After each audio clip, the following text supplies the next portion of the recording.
nunggu yang lain ya. Siap. Share screen-nya nanti aja, dari sekarang bisa. Boleh dari sekarang biar siap aja nanti.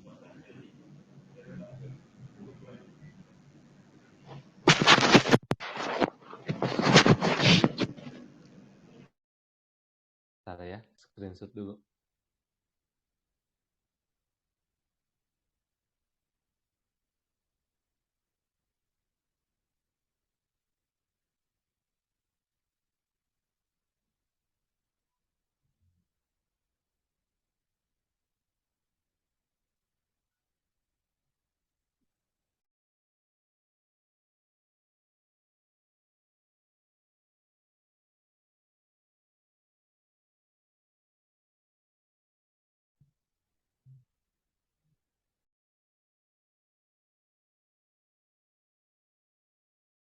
Kang Tris, bantuan Kang Tris.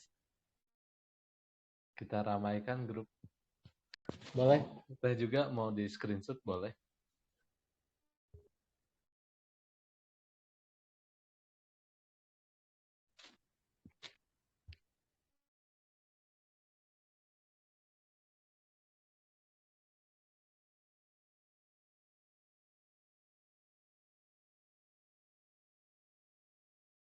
Wah, pada kemana?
Halo, Assalamualaikum Teh Rahayu. Waalaikumsalam warahmatullahi ya. Boleh Teh di screenshot dan disebarkan di grup. Kita ramaikan. Mungkin sudah ada ini ya, serangan bukber.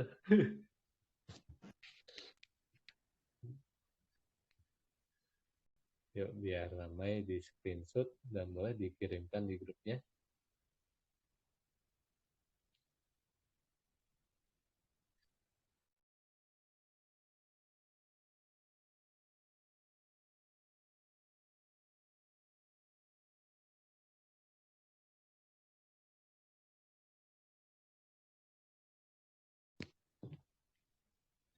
Ya, mungkin jam 5 lebih 10 ya kita mulainya.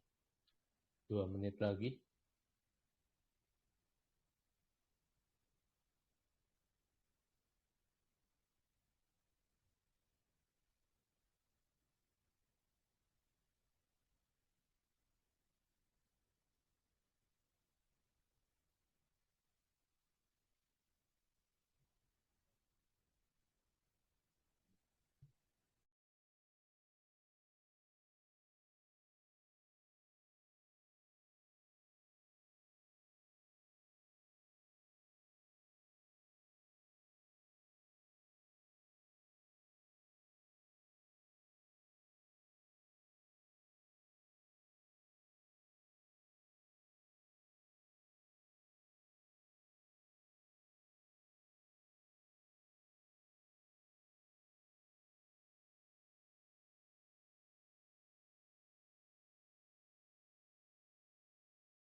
Oke, sebentar lagi ya, semenit lagi.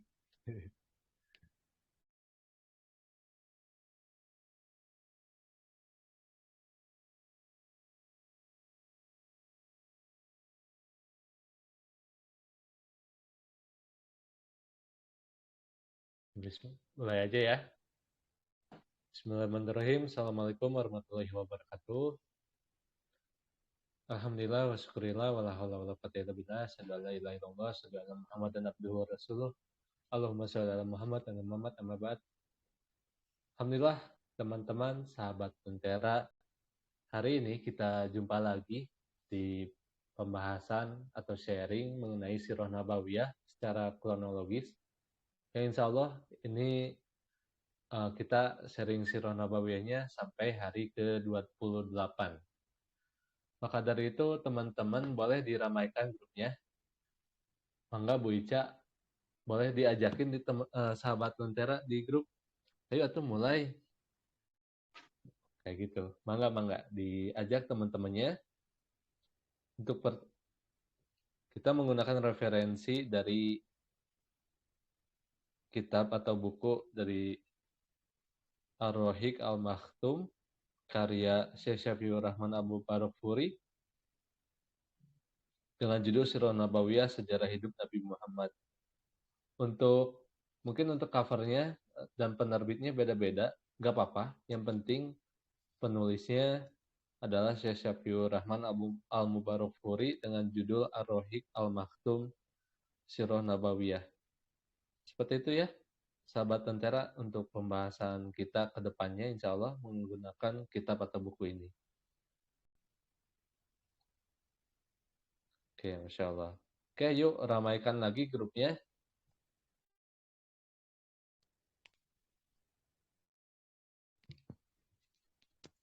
Insya Allah hari ini kita bersama Teh Siva Bunga. Insya Allah, alhamdulillah beliau ada di tengah-tengah kita. Hari ini mau bahas apa nih Teh?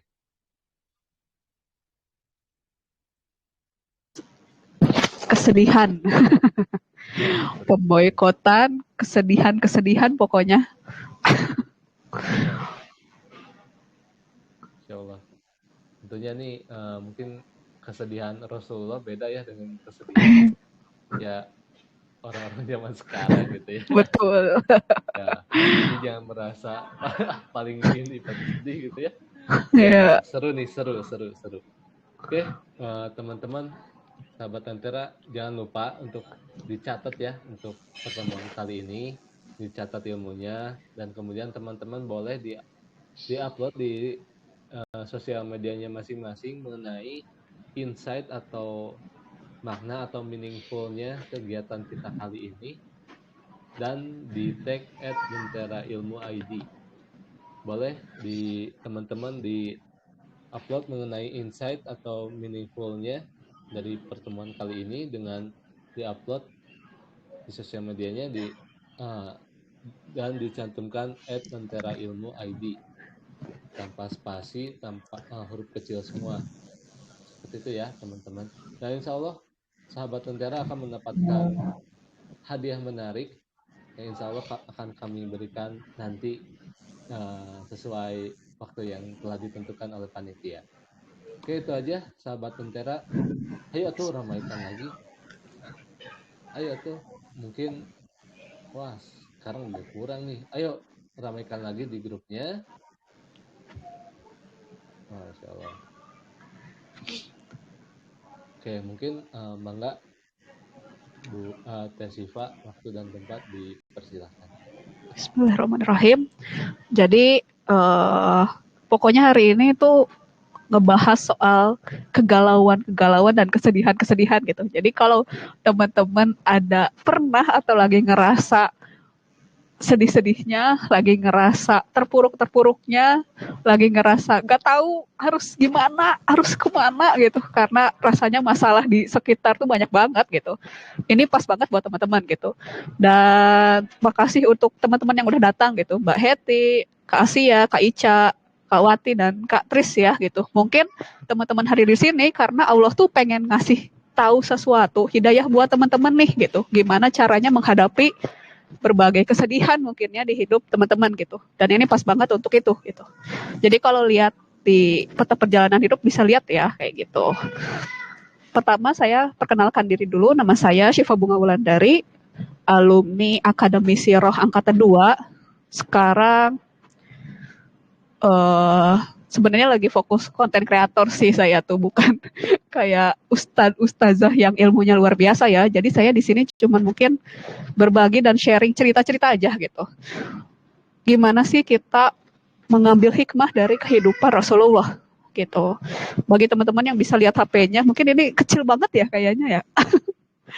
Intinya tuh saya mau ngeliatin ini tuh ada di mana sih dari hidupnya Rasulullah gitu. Bagi teman-teman yang mungkin juga kelewat beberapa kronologi sebelumnya, bisa ngelihat bahwa ini tuh ada di daerah ketika Rasulullah sebelum hijrah ke Madinah. Jadi masih periode Mekah yang 13 tahun awal hidup Rasulullah.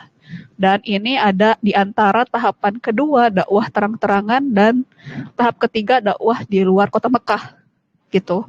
Kalau teman-teman udah dengar kemarin Kak Randi ya, Kak Randi udah cerita gimana sih Rasul yang awalnya dakwah sembunyi-sembunyi, jadi sekarang dakwah terang-terangan dan ternyata banyak orang-orang hebat tuh masuk Islam gitu. Hamzah, Umar bin Khattab, yang saat itu mungkin kaum Quraisy panik gitu. Wah ini dua orang paling keren di sejagat Quraisy lah gitu. Masuk dakwahnya Muhammad yang kita celak gitu. Bahkan terakhir itu Abu Thalib tuh mengajak Bani Hashim dan Bani Muthalib untuk rame-rame bilang bahwa ayo kita lindungi keponakan kita Muhammad gitu dari perlakuan kaum-kaumnya gitu. Ini tuh di posisi seperti itu, di posisi kaum Quraisy tuh kebakaran jenggot gitu. Aduh, di mana nih gitu. Seperti itu teman-teman. Dan ini adalah 3 tahap ya yang mau saya bicarakan hari ini, yaitu pemboikotan total terhadap keluarga Nabi, lalu tahun kesedihan, dan faktor-faktor kesabaran dan ketegaran kaum muslimin gitu. Jadi bahkan di bukunya itu disebutkan bahwa kok bisa sih Rasulullah dan para muslimin itu bisa menghadapi tahun paling sedih, paling mencekam gitu di kehidupan mereka kayak gitu. Jadi setelah Quraisy panik tuh karena semua orang membela Rasul, akhirnya mereka tuh mengadakan piagam kezoliman dan kesenang-senangan. Mereka tuh kayak pembuli-pembuli tuh yang lagi rapat, yang ayo kita kucilkan Muhammad gitu. Ayo kita kucilkan Bani Hashim dan Bani Muthalib biar dakwahnya nggak tersebar gitu. Mungkin kalau teman-teman di sini mungkin pebisnis ya, nggak tahu ya saya. Mungkin kalau teman-teman di sini pebisnis gitu, ini tuh mungkin kayak ada satu bisnis besar yang udah mengakar, udah terkenal banget, udah turun-temurun nih, menghadapi satu bisnis kecil yang tiba-tiba muncul, tiba-tiba menggayat pasar mereka secara tiba-tiba gitu, dan mereka panik setengah mati, jadi mereka memutus semua akses ke bisnis kecil tersebut kayak gitu. Jadi kayak vendor-vendor mereka putus gitu, mereka kayak menyebarkan mungkin gosip-gosip biar nggak beli di sana gitu. Analoginya seperti itu ya gitu. Jadi mereka membuat piagam sumpah gitu bahwa mereka tidak akan menikahi siapapun keluarga Bani Hashim dan Bani Muthalib, tidak akan berbaur dengan mereka, tidak akan berjual beli, tidak akan berbincang-bincang bahkan gitu, dikucilin selama mereka tidak menyerahkan Muhammad untuk dibunuh gitu. Jadi karena itulah gitu, mereka terasingkan, terboikot total di perkampungan Abi Thalib gitu. Selama 3 tahun mereka bahkan cadangan makanan dan air tuh keputus sama sekali, sampai mereka tuh bahkan makannya tuh ya daun kurma sama kulit binatang doang gitu. Karena kayak nggak bisa akses dagang kemanapun gitu, nggak ada yang mau berinteraksi dengan mereka gitu, harga-harga dimahalin semua gitu, seterpuruk itu selama 3 tahun gitu. Mungkin kalau teman-teman bisa bayangin dulu waktu corona deh, teman-teman mungkin dulu waktu corona ya, mengesalkan apa sih corona, apa ya, corona kan membuat semuanya hancur berantakan ya gitu. Di saat kita harus isolasi mandiri, terus di PHK, ada beberapa yang bisnisnya jadi turun, ada beberapa yang orang sekolah di rumah, guru-guru pusing ngurusin anak-anaknya sekolah di rumah gitu. Semua orang pusing, semua orang kayak ekonomi kayak susah banget, kesulitan di saat itu gitu. Itu kayak gitulah gitu kondisinya gitu. Dan mungkin kita sekarang nih sudah melewati corona merasa kayak oh sudah terlewati gitu, ya nggak sih? Padahal dulu kita mati-matian ya nggak sih? Sama kayak ini gitu. Mungkin kita bisa ngelihat, oh ya udah 3 tahun pemboikotan udah selesai gitu. Tapi Rasulullah di saat itu tuh kita tahu mereka pemboikotan cuma 3 tahun gitu. Dulu kita tahu nggak sih corona tuh cuma 2-3 tahun? Enggak kan? Dulu tuh kita mikirnya adalah ini kapan selesai corona beres gitu. Mau harus isolasi mandiri terus gitu. Coba kalau kita bilang bahwa oh corona selesai 2022 gitu. Mungkin kita bisa santai ya. Cuman kan di saat itu kita kayak ini mau sampai kapan? Sama kayak beliau-beliau ini gitu. Sama sahabat Rasul itu kayak mereka nggak tahu ini sampai kapan gitu. Bahkan mungkin lebih parah dari kita waktu corona ya. Mereka tuh sampai mungkin kalau kita kayak makannya tuh ngambil daun-daun di halaman rumah gitu, dimakanin gitu sampai nggak ada makanan gitu. Kita mah masih beruntung lah gitu, masih bisa makan ya. Kayak gitu pemboikotan gitu. Bahkan kalau Rasul itu sampai tidurnya tuh mencrok-mencrok itu. Kadang-kadang di rumah si A, kadang-kadang di rumah B gitu. Karena takut ketemu Quraisy dan dibunuh gitu. Di saat itu. Hingga akhirnya ada nih orang-orang baik yang bilang bahwa ini tuh zolim banget gitu. Mereka merasa ini zolim dan mereka juga awalnya cuma seorang, lalu mengajakin orang lain yang sama-sama punya keresahan yang sama bahwa ini nggak bisa gini gitu, ini tuh zolim banget nih sama Bani Hashim dan Bani Muthalib gitu. Sampai akhirnya mereka berkumpul sekitar 5 orang dan mereka protes gitu, protes nggak bisa gini gitu, nggak bisa, harus ini tuh si lembar ini harus dicoret, disobek gitu, lembar perjanjian itu ini harus dihancurkan gitu. Dan kerennya saat itu Abu Thalib tuh sedang ada di situ karena ketika lagi gonjang-ganjing tuh 5 orang ini demo, mereka tuh Rasulullah itu dikasih kabar oleh Allah Subhanahu Wa Taala bahwa sebenarnya lembar perjanjian tersebut udah habis dimakan rayap gitu. Allah sudah bantu gitu. Oh ya udah gitu. Karena udah demo nih, misalnya demo di depan masyarakat gitu. Akhirnya kaum Quraisy, pemuka-pemuka Quraisy itu bilang, ya udah kalau Muhammad benar gitu, maka kita akan batalkan perjanjian ini gitu. Dan ternyata benar kan gitu, bahwa perjanjiannya beneran sudah habis dimakan rayap seperti apa kata Rasulullah. Dan akhirnya pembatalannya terjadi gitu. Dan mereka tetap aja bebal gitu. Udah ngelihat tanda-tanda ya, tanda-tanda dari kebenaran itu, mereka tetap mengucilkan Rasulullah. Dan setelah itu gitu, jadi setelah pemboikotan 3 tahun itu, Abu Thalib itu sakit-sakitan keras teman-teman. Jadi Abu Thalib itu umurnya sekarang udah 80 tahun ya. Kebayang gak sih? Dari dulu Rasul kecil gitu, sekarang udah jadi garda terdepan Rasul, sekarang udah 80 tahunan dan sakit-sakitan, hingga kaum Quraisy itu datang ke Abu Thalib untuk kayak mereka deg-degan kalau Abu Thalib wafat dan image mereka jadi buruk gitu, dan Abu Thalib menyerahkan sesuatu ke Muhammad yang membuat dakwahnya Muhammad makin besar gitu. Jadi mereka itu datang ke Abu Thalib dan nego gitu. Ya Abu Thalib itu keponakanmu, tolong dong gitu. Bisa nggak sih kita, dia maunya apa sih, udahlah gitu. Dia maunya apa kita kasih lah, asal ya udahlah dia ngurusin agamanya sendiri, kita ngurusin agama kita sendiri, nggak usah lah kita gini-gini gitu. Dia maunya apa sih gitu. Udahlah Abu Thalib, tolong bilang ke keponakan kalian gitu. Nggak kayak gini ya, ini saya hiperbola aja gitu.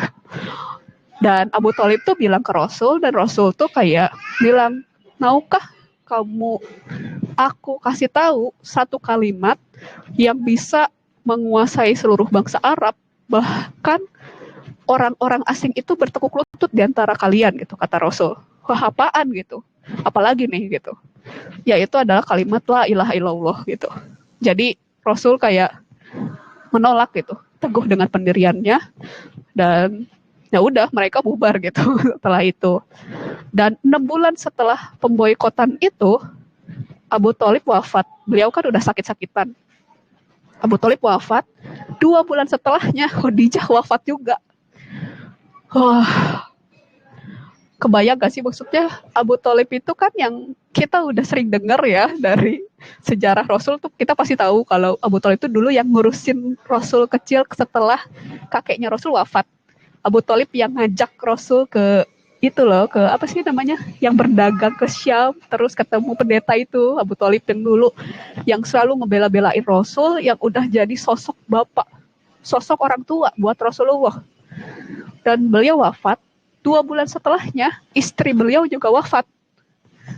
Wah, kebayang gak sih? Maksudnya mungkin nggak tahu ya teman-teman di sini waktu corona banyak nggak sih mendengar berita-berita bahwa udah mah corona terus apa ya, ekonomi jadi melemah gitu. Semua orang kesulitan mencari menghidupi diri mereka sendiri. Terus ternyata ada anggota keluarga yang wafat. Wah, kebayang lah gimana sedihnya gitu. Mungkin orang-orang mah udah gila gitu ya, kayak kebayangnya kayak orang tua kita wafat 2 bulan kemudian istri kita wafat gitu. Terus kemarin ekonomi lagi hancur berantakan. Orang biasa tuh mungkin udah menyerah dengan kehidupan ini. Tapi ya Rasulullah tetap sedih gitu.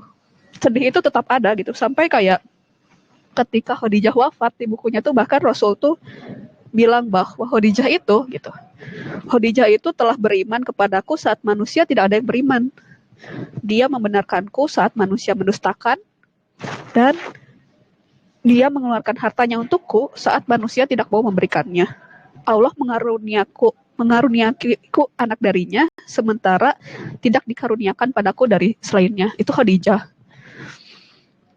Sesedih itu gitu. Ketika kejadian ini berlangsung, dan plus ini tuh setelah Abu Thalib wafat, belum selesai nih teman-teman sedihnya. Setelah Abu Thalib wafat, kaum Quraisy tuh makin menjadi hore, nggak ada yang ngebelain Rasul Muhammad lagi. Mereka makin parah ngejelek-jelekannya Rasul gitu, sampai Rasul tuh bilang gitu, nggak pernah aku mendapatkan suatu perlakuan yang tidak aku sukai dari Quraisy hingga Abu Thalib wafat. Jadi sebelum Abu Thalib wafat, Rasulullah, kaum Quraisy ngapa-ngapain tuh, Rasul tuh masih bisa oke, fine gitu. Tapi setelah Abu Thalib wafat, beliau bahkan sampai merasa ada beberapa kaum Quraisy yang beliau tidak suka dengan perbuatan tersebut gitu. Jadi udah mah kedua orang yang dicintainya wafat gitu. Tapi beliau tuh apa ya, mendapatkan kesedihan yang lebih parah lagi dari orang-orang sekelilingnya gitu. Kebayang gak sih kayak udah mau meninggal, terus udah keluarga terdekat meninggal, terus dijauhin sama semua orang gitu. Sampai akhirnya kalau gak salah tuh terakhir itu beliau menikah dengan Saudah radhiyallahu anha. Jadi setelah Saudah radhiyallahu anha itu adalah istri pertama yang dinikahi Rasul setelah Khadijah wafat. Jadi ini bagi teman-teman akhwat yang mungkin PR nih untuk mempelajari Saudah, yaitu setelah Khadijah wafat, Rasul tuh menikahi Saudah gitu. Bisa PR nih untuk melihat, wah kalau Khadijah standarnya terlalu tinggi, mungkin teman-teman bisa lihat Saudah radhiyallahu anha. Jadi itulah tahun-tahun kesedihan dan pemboikotan di 8 sampai 10 tahun kenabian lah gitu.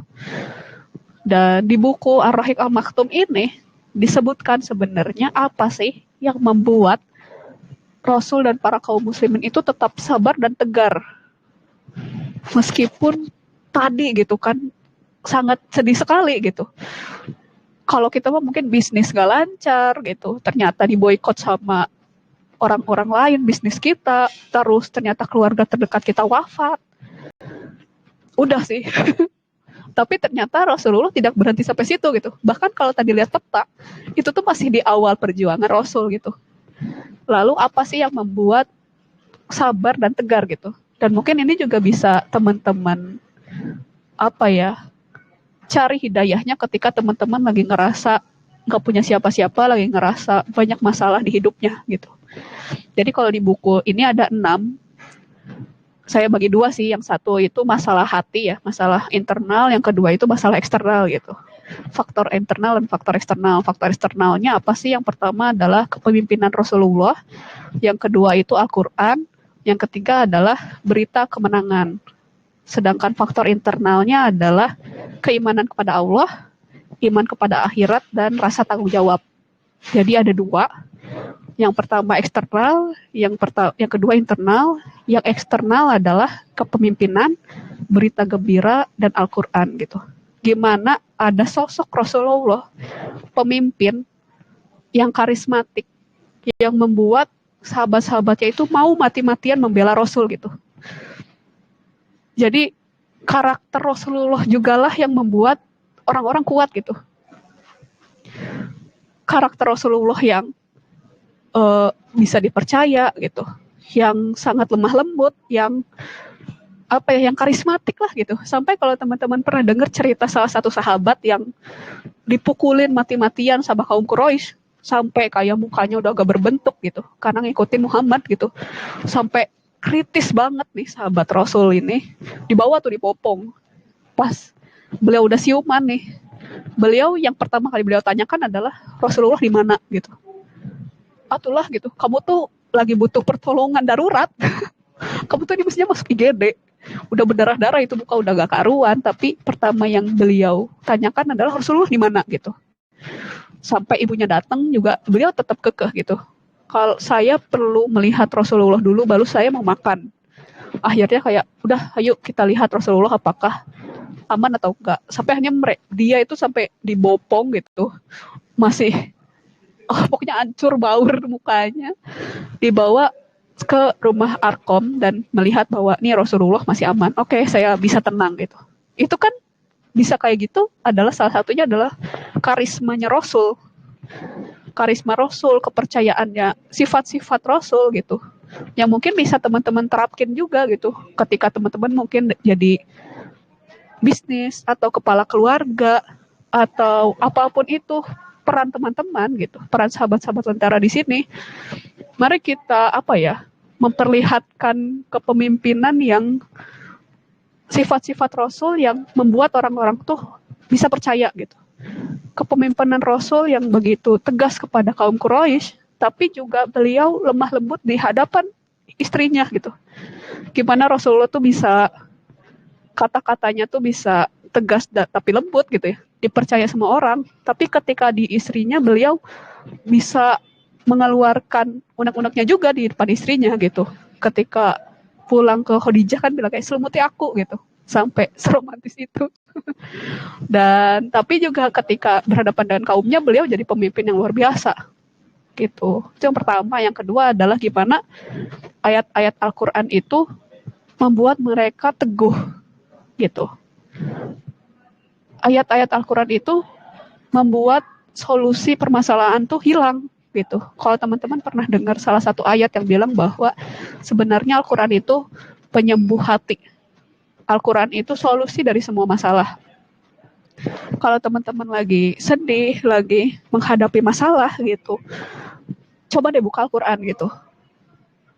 Kadang-kadang kan nggak tahu ya, kalau saya sendiri kalau misalnya lagi sedih gitu, lagi kecewa, lagi ada banyak masalah, biasanya apa sih, kayak rebahan, scrolling dan melihat hal-hal lucu di media sosial gitu ya, demi membangkitkan semangat. Kadang-kadang gitu ya, aduh mumet nih kerjaan, mumet nih bisnis, mumet nih anak-anak gimana. Akhirnya udah rebahan dulu, scrolling dulu, lihat hal-hal yang lucu dulu gitu. Tapi itu tuh nggak memecahkan masalah, kita malah jadi kabur dari masalah gitu. Tapi coba deh teman-teman lihat Al-Quran, wah ini udah maksudnya kalau saya sendiri sih sering banget mengalami ini ya, ketika saya lagi down dan baca Al-Quran, tiba-tiba ada aja gitu ayat yang pas, ya nggak sih?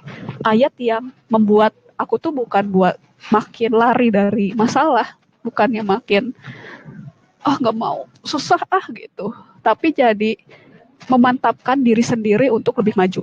Salah satu contohnya itu mana ya? Ada deh pokoknya Al-Quran tuh. Nah ini adalah salah satu contoh ayat ketika saat itu udah mau menyerah kaum muslimin.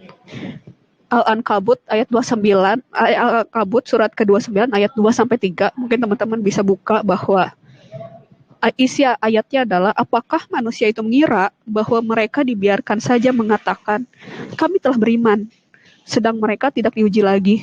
Dan sesungguhnya Allah mengetahui orang-orang yang benar, dan sesungguhnya Dia mengetahui orang-orang yang dusta. Ketika baca ayat tersebut, bukannya kita makin leyeh-leyeh, misuh-misuh, ngeluh-ngeluh, tapi oh iya gitu. Ini tuh bukti kalau apapun yang dikasih Allah tuh bikin kita kuat gitu. Aku perlu menghadapi ini untuk apa sih? Menghadirkan ridho Allah gitu. Hanya dengan membaca Al-Quran gitu. Gitulah, banyak banget pokoknya di Al-Quran. Dengan Al-Quran itu semua masalah, meskipun masalahnya nggak hilang, tapi itu memberikan ketenangan dan keteguhan di hati. Al-Quran itu. Bahkan ada tuh salah seorang pernah gitu, saya mendengar kisah bahwa ada seseorang yang bertanya kepada Ibnu Mas'ud kalau nggak salah, saya lupa sih, bertanya pada salah satu sahabat Rasul. Dia tuh curhat gitulah ceritanya. Ya sahabat Rasul gitu, saya teh galau gitu. Aduh gimana ya, malam-malam tuh saya nggak bisa tidur, terus tuh gelisah hati itu gitu, gak tahu kenapa gitu, gelisah hati, rasanya kayak nggak mau, aduh apa ya, ngeluh-ngeluh mulu, rasanya nggak tenang gitu hati teh gitu, sampai nggak bisa tidur gitu. Nanya lah ke sahabat gitu, gimana ya caranya biar menghilangkan rasa galau ini gitu. Maka beliau berkata ada 3, datanglah ke 3 tempat. Tempat yang pertama adalah tempat di mana Al-Quran dibacakan dan kamu pun membaca Al-Quran di sana. Itu yang tempat pertama. Kalau misalnya masih galau-galau juga, yang kedua datanglah ke majelis ilmu gitu. Jadi bersyukurlah nih teman-teman yang udah datang ke sini gitu. Mungkin ini adalah salah satu jalan Allah untuk membuat hati teman-teman lebih tenang gitu. Karena cara yang kedua adalah dengan datang ke majelis ilmu. Dan yang ketiga, kalau nggak bisa juga adalah kamu cari tempat sepi, di mana orang-orang udah tidur, kamu berduaanlah sama Allah dan curhat ke Allah. Berkholwat berduaan ke Allah, curhat sampai, pokoknya seterbuka-terbukanya ke Allah gitu. Kalau misalnya 3 cara ini tetap gak bisa juga, maka mintalah ke Allah untuk mengganti hatimu gitu. Jadi emang kalau 3 caranya itu gak bisa, berarti ada masalah sama hatinya gitu. Karena ini 3 cara yang bikin kita tenang gitu. Dan yang ketiga adalah berita-berita gembira tentang kemenangan gitu. Setelah tadi kita membentuk sifat kita, sikap kepemimpinan kita yang membuat orang percaya, lalu kita selalu refer ke Al-Quran, kita juga mengingat-ingat harapan-harapan yang Allah kasih untuk kita gitu. Kita fokusnya adalah janji-janji Allah bagi kita-kita yang lagi berjuang gitu. Ada banyak banget berita-berita gembira tentang kemenangan dari Al-Quran, dari hadis Rasul gitu, yang membuat tegar. Kenapa sih? Oh, nanti tuh Allah akan menjanjikan kita akan menang. Suatu saat nanti kita akan menang gitu. Dan mereka seyakin itu sama janjinya Allah. Karena ya ada harapan itu ya gitu, harapan nanti di suatu saat kita akan menang, dan mereka percaya akan Allah gitu. Dan itu membuat mereka berapi-api juga gitu. Membuat mereka sabar dan tegar. Dan yang selanjutnya adalah masalah hati ya, di mana sabar dan tegar itu adalah keimanan pada Allah ya. Dan keimanan pada Allah tuh sesuatu yang sulit dijelaskan ya sebenarnya. Kayak keyakinan kalau apapun yang Allah kasih ke kita adalah kebaikan. Keyakinan bahwa Allah itu tidak pernah menzolimi hambanya. Keyakinan bahwa Allah tuh pasti ngasih yang terbaik lah gitu. Jadi ketika kita ada masalah, ada kesedihan-kesedihan yang datang bertubi-tubi, ingatlah Allah gitu. Percayalah bahwa Allah ada gitu. Teman-teman gak sendirian gitu. Ada Allah yang di sana gitu. Maka dengan keimanan itulah kita jadi tenang gitu. Dengan keimanan pada Allah lah kita jadi lebih bisa menghadapi sesuatu dengan tegar. Karena kita tuh ada backingan yang gak bisa dikalahkan oleh siapapun. Yaitu Allah gitu. Mau kondisi kayak gimana gitu. Allah tuh kan Tuhan semesta alam ya gitu. Apapun yang Allah inginkan tuh cetek lah gitu. Mudah Terus yang kedua adalah iman pada akhirat gitu. Kita tuh percaya kalau ya hidup di dunia ini ya cuman sementara. Hidup dunia ini cuman senda gurau, cuman sementara aja gitu. Ada kehidupan lain di akhirat yang menunggu teman-teman. Saya tuh kemarin tuh pernah dengar ada seorang ustadz yang kan ada tuh hadis yang bilang bahwa sehari di akhirat itu sama seperti 10.000 tahun ya kalau nggak salah di dunia. Maka dia tuh ngitung gitu, kalau misalnya sehari di akhirat itu 10.000 tahun di dunia, satu hari, kita seumur hidup tuh 60 tahunan lah. 60 tahunan di hidup di dunia ini, berapa lama sih di akhirat? Ternyata ketika dihitung, cuman 2 menit. Jadi kalau hitungannya akhirat, hidup di dunia itu cuma 2 menit teman-teman. Secepat itu, bahkan kayak pop mie aja 3 menit. Pop mie aja kan ini ya 3 menit ya. 2 menit tuh bahkan apa ya, cuman kedip doang gitu. Cuman sebentar doang, itu kehidupan dunia tuh sedikit itu teman-teman. Seupil itu gitu. Dan 2 menit itulah yang menentukan kita bahagia atau tidak selamanya. 2 menit itu yang menentukan apakah kita bisa bahagia selamanya ataukah kita sengsara selamanya gitu. Yang mungkin kita di sini gak ngerasa ya gitu. Tapi ketika di akhirat nanti tuh kita akan ngerasa kayak sepele banget sih gitu. Gitu. Dengan keimanan pada akhirat gitu, kita akan lebih tegar. Kita akan lebih ngerasa bahwa oh tenang aja gitu. Allah punya hadiah yang lebih baik nanti setelah aku mati. Gitu, itu yang kedua. Yang ketiga adalah rasa tanggung jawab. Jadi para sahabat Rasul dan Rasulullah itu punya rasa di dalam diri bahwa kalau mereka menyerah di sini, maka umat Islam akan hilang gitu. Ada tanggung jawab besar di diri mereka, ada peran mereka kalau mereka menyerah di sini, kalau mereka menyerah atas keadaan, ya udah gitu, Islamnya nggak bakal sampai sekarang ini gitu. Karena rasa tanggung jawab itulah mereka lebih tegar gitu. Mungkin kalau kita sekarang mungkin apa ya, bahwa yakinlah gitu bahwa dimanapun teman-teman gitu ada peran yang Allah titipkan ke diri sahabat-sahabat Tentera di sini gitu, peran yang nggak bisa diganti oleh siapapun juga, yang kalau kita menyerah sedikit aja, kalau kita mungkin agak males-males misuh-misuh ngeluh-ngeluh sedikit, itu tuh kayak apa ya, uh, peran-peran itu jadi kayak teman-teman mencederai peran yang Allah titipkan kepada teman-teman gitu. Ada peran besar kenapa teman-teman diciptakan gitu. Dan Allah menciptakan kita salah satunya ya mungkin untuk jadi khalifah gitu. Jadi ada peran tanggung jawab kita sebagai khalifah di bumi gitu. Maka ketika kita turun gitu, ya peran teman-teman tuh akan apa ya, terkikis. Apa ya bahasanya? Gitulah gitu. Kita perlu sadari bahwa kita tuh punya tanggung jawab, kita tuh ada punya peran di bumi yang Allah titipkan ke kita gitu. Dan peran itu perlu kita usahakan maksimal mungkin gitu. Entah itu peran jadi kepala keluarga, entah itu peran jadi ibu rumah tangga, entah itu peran di sekolah gitu, atau peran di masyarakat gitu. Apapun itu adalah peran yang Allah amanahkan kepada sahabat-sahabat di sini, dan dengan tanggung jawab itulah teman-teman akan merasa sabar dan tegar menghadapinya karena oh ini peran yang dikasih Allah nih gitu. Perlu dijalanin gitu. Ada tanggung jawab saya di sana. Gitu sih teman-teman. Kalau dari saya segitu sih. Jadi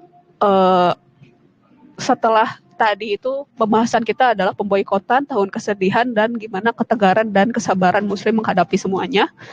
Dan setelah ini Rasul akan menghadapi gimana beliau dakwah ke luar Mekah gitu. Setelah kemarin dakwah diam-diam, dakwah terang-terangan, besok mungkin akan dakwah gimana sih dakwah ke luar Mekah seperti itu. Sekian sih dari saya. Wassalamualaikum warahmatullahi wabarakatuh. Saya serahkan ke Kang Rizal lagi.